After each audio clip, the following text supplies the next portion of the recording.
Meine Damen und Herren, guten Morgen und herzlich willkommen zum dritten Webinar der Reihe Bleiben Sie unterwegs sicher, dass ich das Vergnügen habe zu moderieren. Heute zum Thema Bleiben Sie unterwegs mit dem E-Bike und Vélo. Mesdames, Messieurs, nos amis romans et nos amis tessinois, bonjour, buongiorno, bienvenue au troisième et dernier webinaire de la série Restez mobile en toute sécurité, que j'ai le plaisir de modérer aujourd'hui sur la thématique du vélo et du vélo électrique. Avant de commencer, quelques informations techniques. Le webinaire d'aujourd'hui est trilingue, donc vous pouvez naviguer dans la fonction de traduction à votre guise. Pour cela, veuillez utiliser l'icône interprétation dans la barre d'outils de Zoom. Vous pouvez sélectionner donc le son original, l'interprétation est ainsi désactivée, mais vous pouvez aussi choisir allemand, français ou italien et vous recevrez tout le temps la piste de langue que vous avez choisie. Attention toutefois pour l'italien, Zoom ne permet pas de choisir la fonction italien. Nous avons donc choisi l'espagnol, mais lorsque vous choisirez ce canal, vous entendrez bel et bien notre troisième langue nationale, l'italien. Pour poser des questions aux intervenants, veuillez utiliser pour ce faire la fonction discussion chat dans Zoom.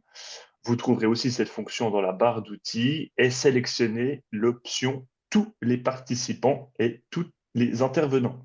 Ainsi, nous pourrons voir vos questions et puis nous les poserons lors du moment de discussion sur la fin du webinaire.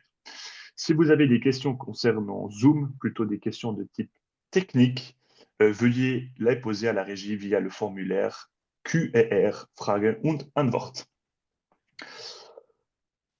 Aujourd'hui, le programme, il sera donc question d'une présentation sur la pratique du vélo et du vélo électrique pour les personnes âgées que va nous faire M. Philippe Manhard de la Swiss Bike School. Nous aurons aussi quelques projections vidéo et puis en guise de clôture, une discussion avec vos questions que je vous invite donc à me poser, comme je l'ai dit préalablement, dans la fonction chat. Et avant de céder la parole, une dernière information sur la slide suivante concernant nos partenaires de projet avec qui cette série de webinaires ne serait pas possible. Donc, merci beaucoup à Mobilité Piétonne Suisse, Terz Stiftung, Senior Drive et le Fonds de sécurité routière qui permettent la tenue de cette série de 3 webinaires. Alors, avant de donner la parole à M. Manhard, je vais demander à la régie de partager une vidéo et puis nous enchaînerons directement sur la présentation. Der Bunnyflop. Gerade wenn man den Sprung das erste Mal macht, empfiehlt sich ein möglichst hohes Hindernis. Was man träumen kann, kann man auch um. Kurz vor dem Hindernis der Lenker aufreißen, gerade wieder lockieren. Sehr gut! Es ist übrigens viel einfacher, als es aussieht.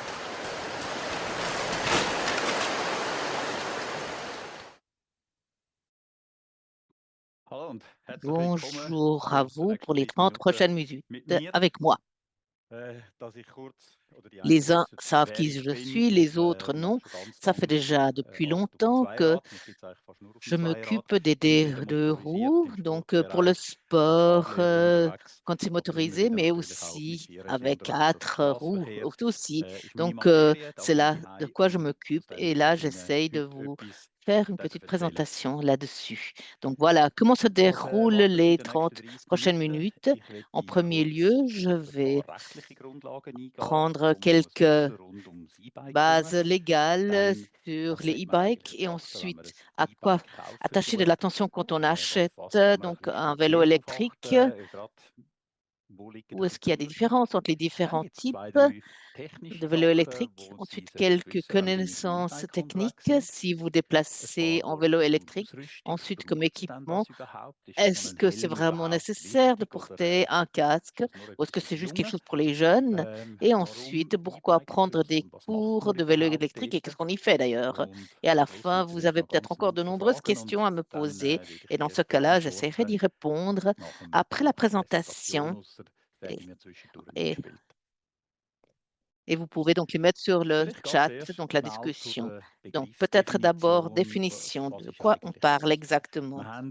Donc nous avons un pedelec, ou disons ce qu'on connaît comme e-mountain bike. Donc on peut avoir jusqu'à 25 km/h comme vitesse. Quand on parle des S-Pedelecs, c'est les vélos électriques rapides qui vont jusqu'à 45 km/h. Mais bon, il faut que la vitesse est soutenue parce qu'il faut quand même encore pédaler soi-même. Ensuite, vous avez des pedelecs avec une poignée d'accélérateur, donc où on n'a pas besoin de pédaler soi-même. Et ensuite, il y a les scooters électriques où il y a beaucoup de personnes qui les utilisent. Il y en a avec numéro ou sans numéro, donc de plaque d'immatriculation. C'est une catégorie particulière. Et donc là, le législateur a de la peine à réglementer ça parce qu'il y a beaucoup de choses qui sont lancées sur le marché. Mais pour que vous ayez une idée de base par la définition de base de quoi nous parlons. J'en viens justement maintenant à base législative. Donc, c'est la loi fédérale sur la circulation routière LCR. On dit que la présente loi régit aussi la circulation sur la voie publique et cela concerne aussi les cycles et les engins qui sont assimilés à des véhicules. Si vous cherchez vous-même cela, je peux vous recommander une page qui, si on va admin.ch, vous y trouvez sur droit systématique et là, vous trouvez aussi la loi actuelle en vigueur. Donc, si vous avez une loi, un livret avec des lois, ben, probablement que ce sera déjà désuet. Donc, ça fait vraiment sens de vous rendre directement sur le site de admin.ch. Ça, c'est la plateforme où vous trouvez toute la législation. Ensuite, de quoi s'agit-il avec SSV? Comme il dit en français, c'est la signalisation. Donc, un OCR retenant sur la signalisation retenante. Ensuite, vous avez l'ordonnance concernant les concernances techniques requises pour tous les véhicules routiers. Et ensuite, qui a le droit de participer à la circulation routière? Et donc, est-ce qu'un vélo électrique a besoin d'une autorisation, oui ou non? Et oui, on a besoin aussi d'un permis, car si vous avez entre 14 à 16 ans, vous avez besoin d'une catégorie M. Mais ceux qui n'ont pas encore 14 ans ne peuvent pas conduire un vélo électrique. Et ça, souvent, on ne le sait pas. Donc, si vous allez faire un tour avec votre petit enfant de 12 ans, ça ne peut pas être le cas. Doit avoir passé un permis M. À partir de 16 ans, il n'a plus besoin d'un permis. Et à partir de 16 ans, on part de l'idée qu'il peut utiliser un vélo électrique jusqu'à 25 km par semaine. Et ensuite, vous avez c'est plus facile de passer le permis du point de vue théorique et vous avez un moteur de 500 watts maximum et même avec un e-bike lent, vous avez toujours le droit de circuler même si vous avez un retrait de permis, ce qui n'est pas le cas avec un 45 km/h. Donc non, là, vous avez toujours besoin d'un permis, même à 16, 17 ou 18 ans. Donc, vous devez toujours passer la catégorie M et pour ça, vous avez besoin d'un permis. Là aussi, vous avez un examen simplifié de théorique et le moteur est plus fort jusqu'à 1000 ventes. Et par contre, si vous avez un retrait de permis, vous n'avez pas le droit d'utiliser un e-bike rapide, donc jusqu'à 45 km/h. Maintenant, venons au casque, à l'obligation de casque. Maintenant, vous pouvez vous la poser question. Est-ce qu'il existe quelque chose dans notre législation, oui ou non? La loi, la LCR dit à l'article 57 que malheureusement, il n'y a pas d'obligation pour un e-bike normal. Donc, évidemment, sinon, pour les grands véhicules, les motos, oui, vous devez avoir un casque d'après la loi européenne. Et pour les vélos, normalement, donc les e-bikes normaux ne doivent pas porter de casque, ce que nous conseillons pourtant. Et pour e-bike rapide. Oui, vous devez circuler avec un casque, avec un qui replie la norme suisse. Et donc maintenant, on peut aussi utiliser un casque vélo pour autant qu'on remplisse la norme. Et ça, c'est quelque chose qu'il faut contrôler pour que ce ne soit pas un simple casque vélo, mais qu'on puisse utiliser cela aussi pour un scooter, respectivement, un vélo électrique. Ensuite, quelle question? Quel est le vélo électrique qui est adapté aux personnes de plus de 60 ans? Pour les bikes, je dois dire, il est important, c'est qu'on ait un cadre bas, c'est-à-dire un vélo où je peux ne dois pas lever vraiment toute ma jambe pour me mettre placé sur le vélo et sur le siège. Ça, c'est très important. Ensuite, il faut que ce soit très stable et, si possible, avoir un système de freinage anti-patinage. Donc, cela réduirait beaucoup le nombre d'accidents car ce sont des freins très forts. Et la plupart des gens ne s'attendent pas aussi à ce système de freinage anti-patinage au vélo. Mais voilà, ça, c'est vraiment une des bonnes innovations qui arrivent maintenant. Donc, voilà, c'est-à-dire que vous pouvez vraiment freiner et ça ne vous fait pas tomber vers l'avant. C'est vraiment quelque chose de sensationnel et qui donne beaucoup plus de sécurité. Pour cela, vous avez besoin d'un cadre très rigide. Et donc, mais voilà, je dis, il faut vraiment faire attention à avoir un vélo qui est stable et donc ce sera un peu plus cher effectivement à cause de ce cadre rigide. Et en plus, il faut un guidon qui est ergonomique. On n'a pas la même taille, tout le monde, et on n'a pas la même longueur de bras non plus. Et donc tout cela doit être adapté à vous. Donc même si avec le guidon norme, eh bien, ça ne me correspond pas. Dans ce cas-là, prenez un guidon qui vous correspond. Comme ça, vous vous sentirez beaucoup plus en sécurité. Et faites attention aussi qu'il y ait beaucoup vous ayez une taille assez grande pour la roue et aussi des pneus larges. Et maintenant, avec les 29, vous pouvez même passer sur un trottoir. Et si vous avez des pneus larges, eh bien, ce sera plus stable aussi et vous n'allez pas vous revoir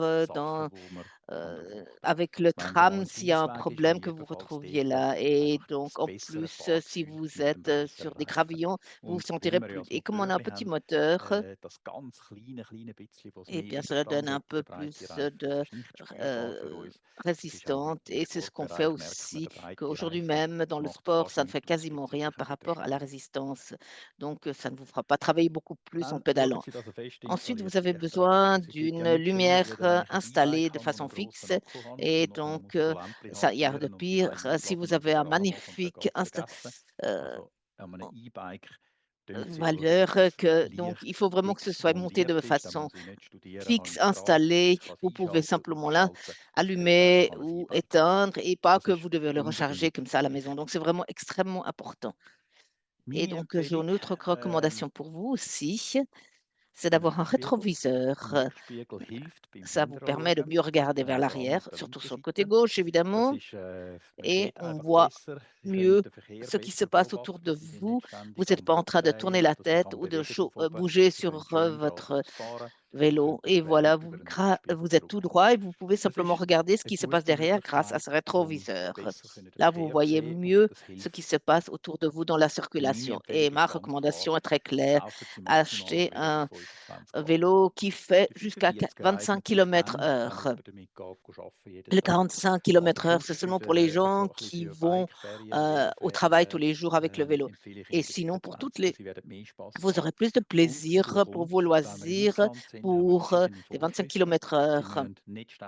Et si vous allez à l'étranger, vous ne devez pas vous poser question, qu'est-ce que vous pouvez faire ou pas? Vous pourrez vraiment conduire comme un vélo. Et si vous savez à peu près comment vous conduire sur un vélo, eh bien, ça fera exactement la même chose aussi à l'étranger. Et tandis qu'il y a d'autres lois à respecter avec un 45 km/h. Et donc là, il faut mieux d'abord faire un cours et prendre des conseils d'une personne avisée. Ce qui n'est plus très nouveau, c'est c'est obligatoire d'avoir des lumières, donc à partir du 1er avril, donc ce qui n'est pas un poisson d'avril, pourquoi pas?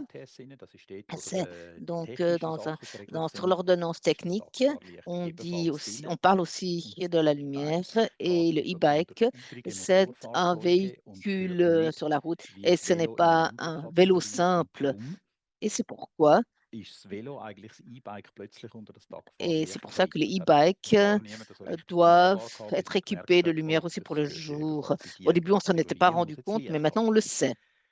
Je dois dire aussi que voilà, je suis un mountain biker très actif, donc aussi sur des single tracks et j'ai dû dire à d'autres bikers, et cette lumière ne nous fait pas de mal, tout au contraire. Par exemple, si vous avez des ombres et puis qu'on se trouve dans une forêt, on ne voit pas le vélo très rapidement si il n'a pas mis la lumière. Donc mon désir, c'est qu'on on se dit pas: «Ah, pourquoi est-ce que c'est obligatoire?» mais que ça fait simplement partie d'un e-bike et ce serait aussi bon pour un vélo normal. Ce serait bien, de l'utiliser là où il y a de l'ombre et de la lumière, donc juste ça comme désir.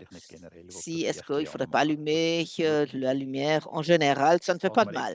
Ce qui ne fait pas non on a aussi, le compteur de vitesse obligatoire, mais uniquement pour, ceux qui sont rapides. Depuis le 1er avril 2024, donc tous les vélos qui ont une nouvelle autorisation après le 1er avril 2024 doivent avoir un compteur de vitesse obligatoire. Donc tous les autres doivent s'équiper ultérieurement et si vous avez une amende à cause de dépassement de vitesse, ça vous coûtera 30 francs. Et même aussi avec le vélo ou même les e-bikes longs, vous pouvez recevoir une amende. Bon, ça, on peut dire c'est un contrôle mobile, c'est-à-dire si vous êtes sur les lieux même et puis qu'on voit que vous avez dépassé la vitesse, dans ce cas-là, bien, vous devrez payer tout de suite parce qu'on comme il n'y a pas de plaque d'immatriculation, on ne pourra pas vous envoyer sinon, de d'amende et en plus, bon, de toute façon, même si c'est sur place que ça se passe, ça vous coûtera 30 francs et voilà, bon, je pense que c'est ce qui est écrit dans l'ordonnance sur les amendes ordonnantes. Par contre, si votre vélo n'est pas bien équipé, là, vous devrez payer des amendes. Et il y a des choses qui sont importantes pour l'équipement, peu importe qu'il s'agit d'un vélo normal e-bike, vous devez contrôler les choses suivantes. D'une part, il doit y avoir 2 pneus adaptés, c'est-à-dire et que le tissu de base ne doit pas être visible. Eh bien, dans ce cas-là, il faut passer chez le mécanicien vélo.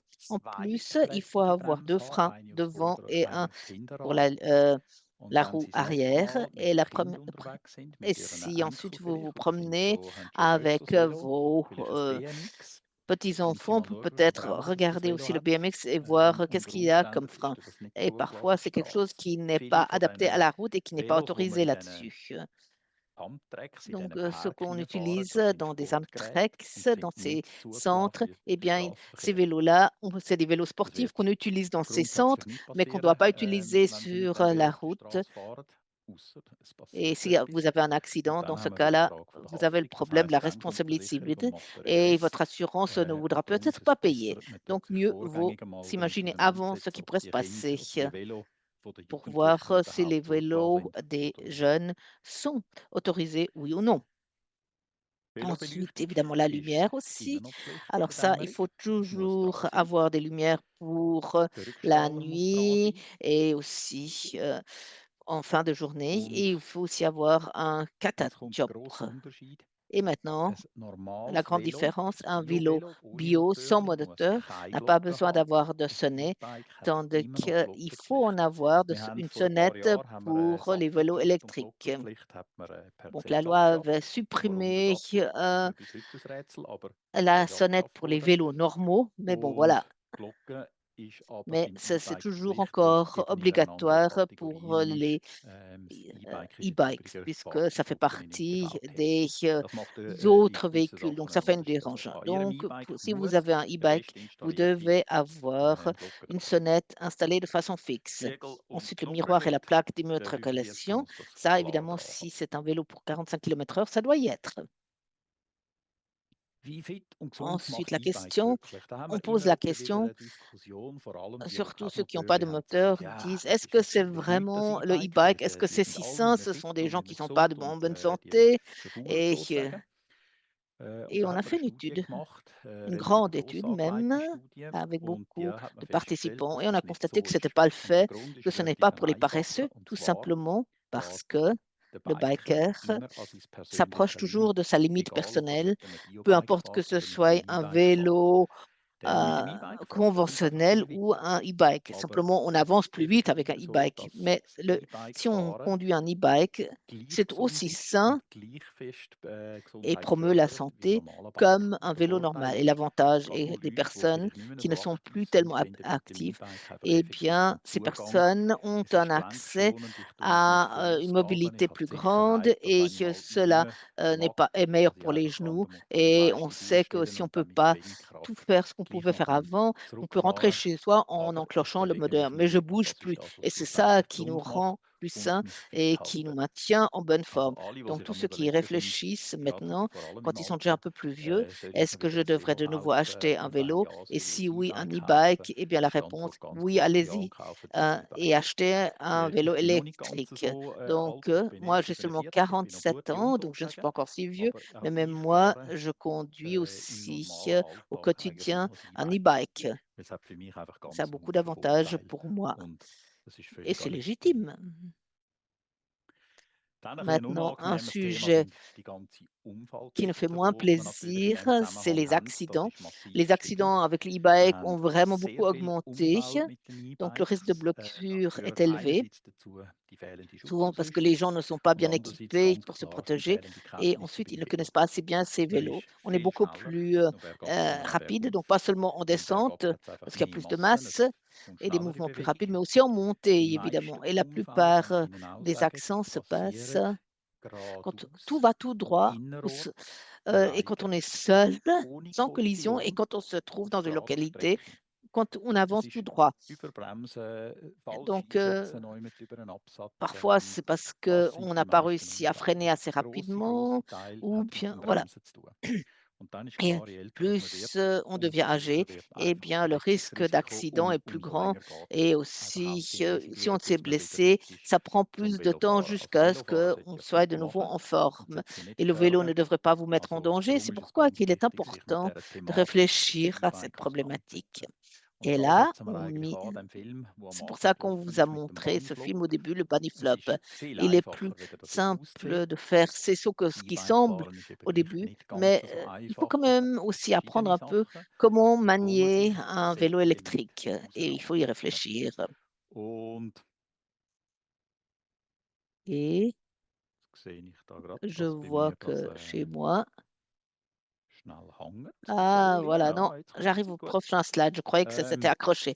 Donc, si quelque chose se passe, il est important qu'on peut fournir du premier secours.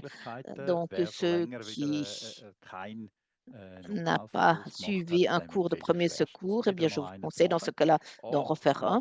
Bon, d'une part, ça fait du plaisir et de suivre un de ces cours de samaritain et de voir comment est-ce que je réagis lors d'un accident, parce qu'il pourrait se passer quelque chose dans votre famille, donc votre partenaire fait une chute et vous êtes à côté, vous ne savez pas que faire. Ça, c'est horrible. Et donc, suivez un cours comme famille ou comme avec votre partenaire ou tout un groupe. Et on peut toujours apprendre beaucoup de choses aussi contre les accidents au quotidien. Mais bon, si on fait du bike, donc parfois on a des petits problèmes avec des genoux ou bien voilà. Et si on produit que pour liquidifier un peu le sang, ben dans ce cas-là, c'est bon de savoir comment réagir si on a une petite blessure ouverte. Mais pour qu'on n'arrive pas jusqu'à cette extrémité, eh bien, dans ce cas-là, il faudra suivre un cours e-bike. Et voilà, je conseille maintenant les Swiss Bike School parce que c'est la plus grande école en ce moment. En ce moment, évidemment, en hiver, on n'en a pas de cours, mais dès qu'on commence de nouveau au printemps, eh bien, les offres ne cessent d'augmenter. Et ça, c'est important. Sachez comment utiliser les freins et aussi cette prestation qui vous est fournie et savez que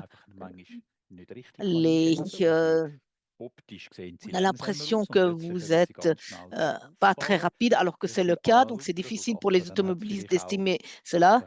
Ensuite, voilà, comment conduire au sein d'un giratoire. Et je pense qu'à l'époque, il n'y avait pas de giratoire quasiment quand on a passé son permis. Et puis maintenant, on voit eh bien, comment réagir face à un tel giratoire. Donc, je ne peux que vous conseiller, suivez un tel cours à deux ou à trois ou dans un groupe. Ça fait plus de plaisir, évidemment, que si on fait cela tout seul. Et si, en général, vous avez des problèmes avec le vélo, eh bien, demandez à un conducteur de bike qui va conduire avec vous et comme ça, vous saurez comment réagir à certaines situations. Parce que si on a appris cela une fois, on ne l'oublie pas, mais ça fait du sens pour rafraîchir un peu ses connaissances en la matière. Voilà, il y a encore quelques points. Pourquoi est-ce que cela est important? Pour vraiment s'y remettre. Mais si vous avez un vélo chez vous et qu'il pleut à l'extérieur, eh bien, allez dans ce garage, essayez de conduire lentement et vraiment d'approcher et de vous familiariser avec vos vélos et donc de faire aussi des 8, etc. Et maintenant, je repasse la parole dans la régie et je terminerai maintenant ma présentation et j'attends vos questions. Merci beaucoup, Philippe, pour ta présentation. Alors, juste avant de passer sur la partie questions, d'ailleurs, on vous invite encore à les noter dans le chat. On va regarder une série de petites vidéos et puis dès qu'elles seront terminées, on passera aux questions. Le vélo, pour moi, c'est le sport par excellence parce que ça roule, on voit beaucoup de paysages, on est dehors, on s'économise puisque c'est le vélo. Il n'y a pas de choc, il y a pas de. Pour moi, c'est le bonheur, le vélo. J'essaye de me déplacer en vélo ou à pied, le plus possible. Ja, da muss ich jetzt gerade überlegen. Möglichst lang unabhängig bleiben, also mobil bleiben. Ein bisschen Sport. Vielleicht versuchen, weniger Auto zu fahren. Mehr vélo. Depuis que je suis à la retraite, j'ai un vélo électrique, là, puis avec une bande de copains, on fait chaque semaine une sortie à vélo. C'est pouvoir se déplacer de façon autonome, de ne pas être dépendant des autres, et puis d'avoir du plaisir à parcourir la Suisse.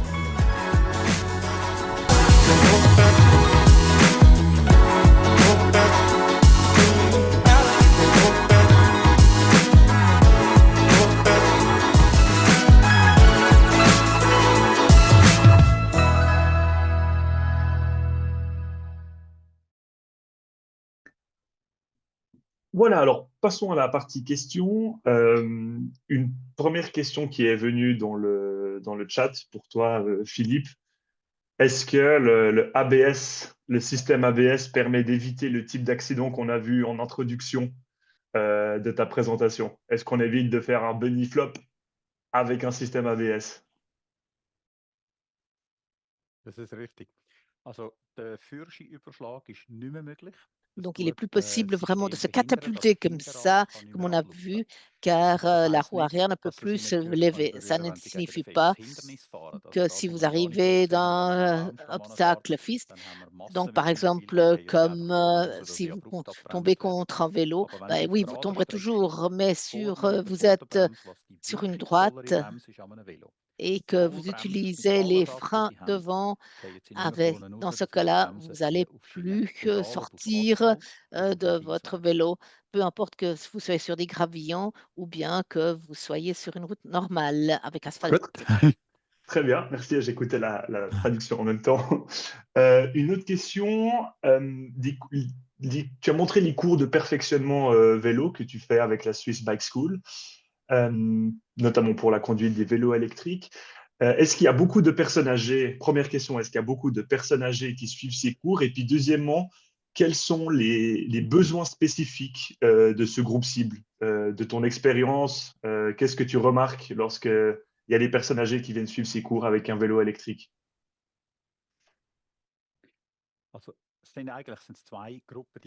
Donc, ces deux groupes, donc d'une part, qui doivent faire, par exemple, chez l'IMAD ou la ville de Zurich qui vient et qui doivent suivre un tel groupe.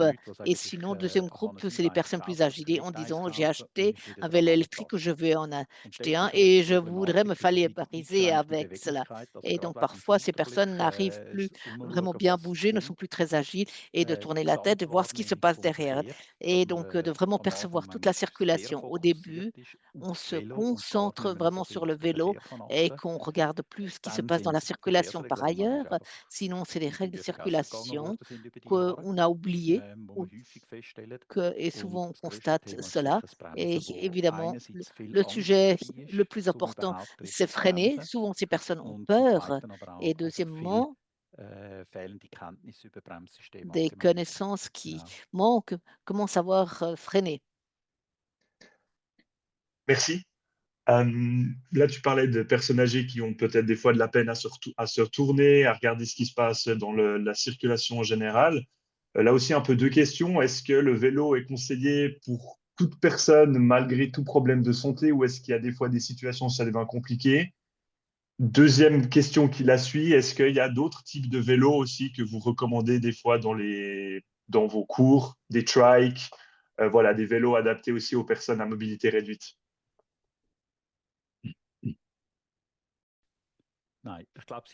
Non, je crois que le e-bike est une bonne chose, peu importe dans quel état ou quelle forme on se trouve. Et évidemment, je ne dois pas toujours atteindre les 25 km/h. Je peux aussi conduire de façon plus lente. Et quelqu'un qui peut-être n'est pas en pleine forme et qui a des problèmes de santé, je lui conseille quand même d'utiliser un e-bike, mais de savoir où est-ce que je dois faire attention, où est-ce que je dois freiner un peu plus ou attendre parce que je ne me sens pas très sûr. C'est des endroits assez neuralgiques. Donc, par exemple, on arrive dans un giratoire et soudain, il n'y a plus de piste vélo ou il y a plus de croisements. Parfois, c'est plus facile de descendre et d'être simplement passé au passage piéton comme un piéton pour se sentir plus sûr.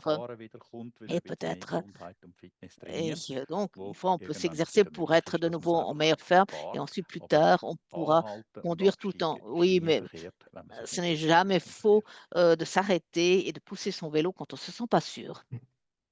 Une question qui est venue avant dans le chat était la question de savoir où est-ce qu'on pouvait acheter un bon vélo pas trop cher. Peut-être que je tourne un peu la question différemment pour une personne âgée qui hésite à se mettre au vélo électrique et qui a peut-être peur de dépenser directement 2, 3, 4 000 francs pour un nouveau vélo. Est-ce qu'il est possible de tester un vélo électrique avant? Est-ce qu'il est possible aussi en suivant vos cours? Est-ce qu'on est obligé d'avoir son propre vélo? Ou est-ce que des vélos sont mis à disposition pour un peu tester le tout avant d'en acheter un?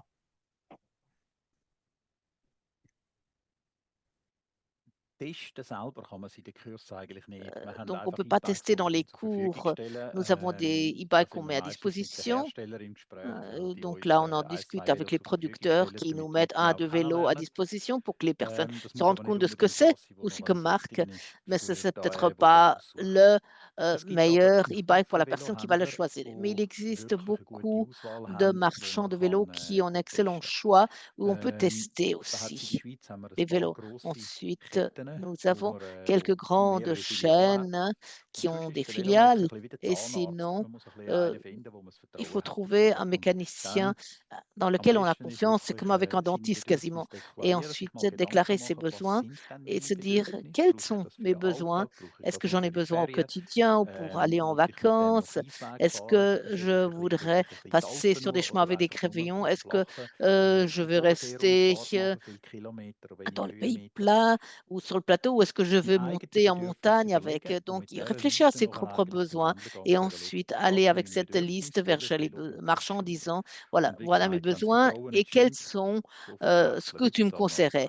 Et voilà, si tu n'as pas confiance en cette personne, change aussi. Ouais. Merci beaucoup pour la réponse. Une autre question qu'on se posait, c'était est-ce que tu aurais des conseils à donner pour des personnes âgées qui veulent faire un tour à vélo pour un peu planifier leur itinéraire? Est-ce qu'on peut partir, on part de chez soi et hop, on se lance un peu dans le trafic, ou est-ce qu'on a meilleur temps un petit peu de se préparer en avance pour pas forcément arriver dans des situations où ça peut vite devenir un peu stressant si on n'a plus forcément 100% de toutes ses capacités?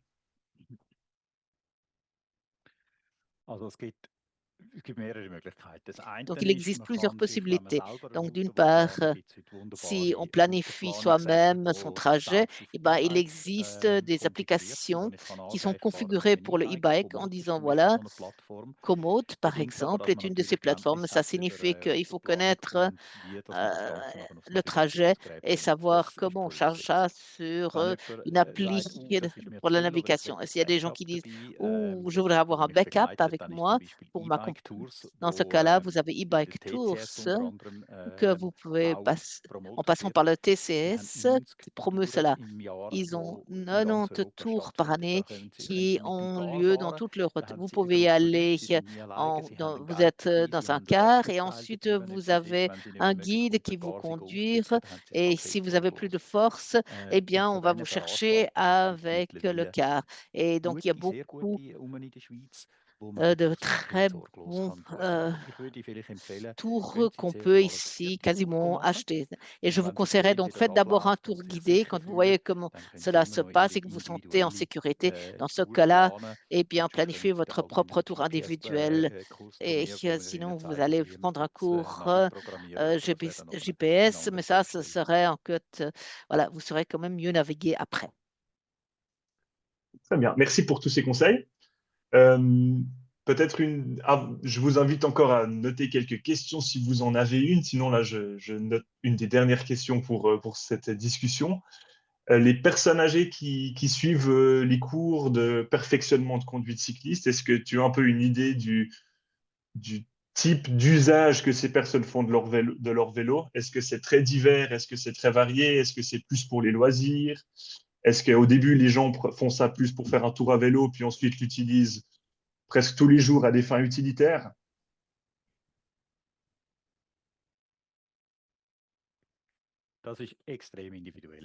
C'est très individuel. Nous avons eu beaucoup de retours de personnes qui, après une crise cardiaque, ont découvert le vélo comme nouvelle passion et il ne faut plus que des voyages en vélo. On a des personnes qui ont dû faire un tel cours parce qu'ils en avaient besoin pour leur travail et ils ont constaté que c'était vraiment sensationnel car il y a beaucoup de choses qu'ils ignoraient avant. Donc, cela dépend vraiment de la personne. C'est la motivation qui peut être très différente au début. Mais bon, au début, généralement, il s'agit d'avoir plus de plaisir. Le e-bike vous cause du plaisir et parfois, quand on n'est pas en pleine forme, eh bien, on se laisse plus facilement motiver en se disant, bon, j'ai un petit moteur, voilà, et je pourrais quand même prendre le vélo. Et cela rend la chose plus aisée. Ce qui est important, c'est qu'on soit mobile, qu'on soit à l'extérieur. Et il faut quelque chose de bon pour sa santé. Merci. Peut-être comme dernière question, une question j'imagine que vous abordez dans les cours et un peu liée au rafraîchissement des règles de circulation. Quelqu'un a demandé quelle était la vitesse, à quelle vitesse pouvait-on circuler avec un vélo électrique? Donc j'imagine bien évidemment qu'on doit respecter évidemment les règles et la signalisation, mais est-ce que tu aurais un complément à apporter pour cette personne? En ce qui concerne la vitesse, c'est comme c'est écrit dans la loi sur la circulation routière. Donc, si c'est marqué 50, bah, c'est 50. Et donc, en plus, ça doit être adapté aux situations dans la route et aussi à la situation du conducteur. C'est ça qui donne la vitesse maximale. Donc, si c'est marqué 30 pour descendre une pente, ben voilà, il faut le respecter ça. Donc, si on n'a pas un taxomètre, bah, ça peut être un peu problème si on l'a pas. Mais bon, par exemple, maintenant à Zurich, ça peut être 50 ou 60 kilomètres. Il faudrait remarquer la différence aussi si on est plus rapide que les voitures. Je crois que ça, on peut l'estimer, même si on n'a pas un compteur de vitesse. Mais bon, la vitesse, les règles s'appliquent pour tout le monde, hein, ce qui est inscrit. Merci beaucoup. S'il n'y a pas d'autres questions, merci beaucoup Philippe pour ta présentation ainsi que toutes tes réponses aux questions lors de cette discussion. Encore un mot pour vous dire que toutes les diverses informations et tout ce webinaire ainsi que l'enregistrement sont à retrouver sur le site restemobile.ch. Et puis avant de terminer, nous avons encore quelques petites spots publicitaires dans les 3 langues. Et je vais demander à la régie de bien vouloir nous partager ces clips. Et puis merci encore à toutes et tous pour votre participation, ainsi qu'à vous, chers spectateurs et spectatrices. Wenn ich nicht mehr laufen und nicht mehr raus kann und nicht mehr spazieren kann, dann wird es schwierig im Leben.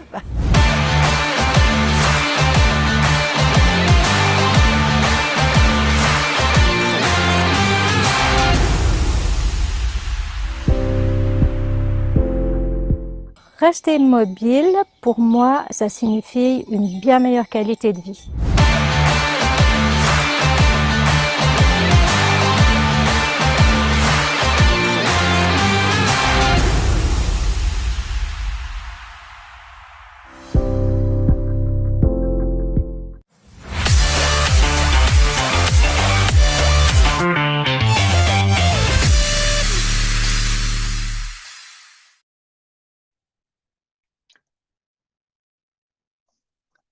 Très bien, merci beaucoup. Et sur ces spots publicitaires inspirants, je vous souhaite à toutes et tous bonne route sur votre vélo.